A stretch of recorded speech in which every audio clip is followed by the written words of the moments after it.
Those who are familiar with Northwestern's history know that trees were a central part of the original landscape.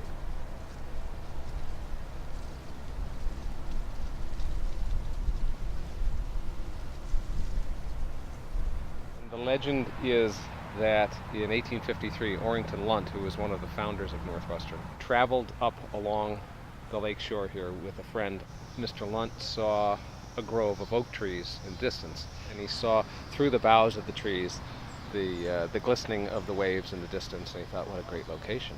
It's beautiful here. His fellow trustees were considering other locations for the university, and Lunt really liked this spot. And the legend is they came here, saw this piece of ground that Lunt had come in contact with, admired its beauty, tossed their hats into the air, said, "Eureka, we found the place."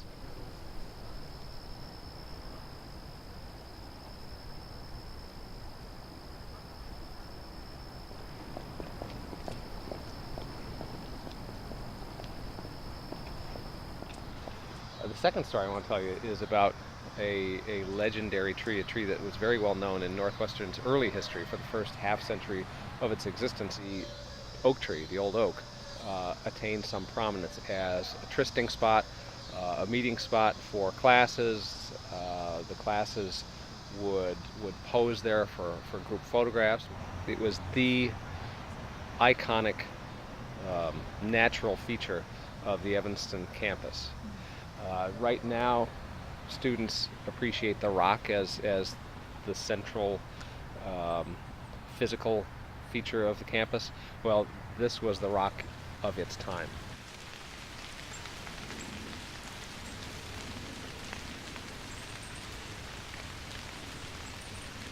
What they try to do is plant trees that are hardy, that can thrive in an urban environment with a lot of salt spray and lots of ice and snow.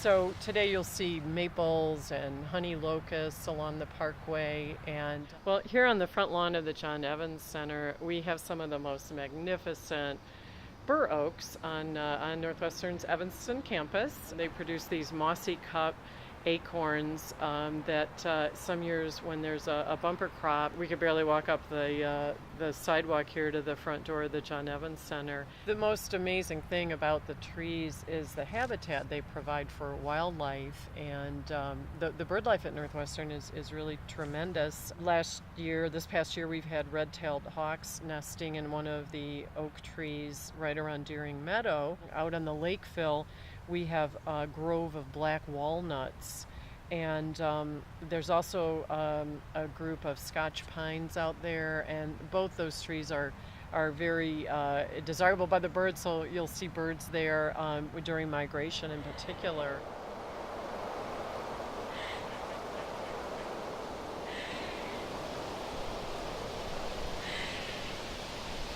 A lot of the trees on campus, a lot of the planting on campus now is dedicated memorials to various individuals. There's meaning attached to many of the trees here, particularly for the families and friends of individuals who have died and have had trees dedicated to them. So there's some, everyone I'm sure has a favorite tree or a favorite spot, and no doubt there are some really strong attachments to individual trees.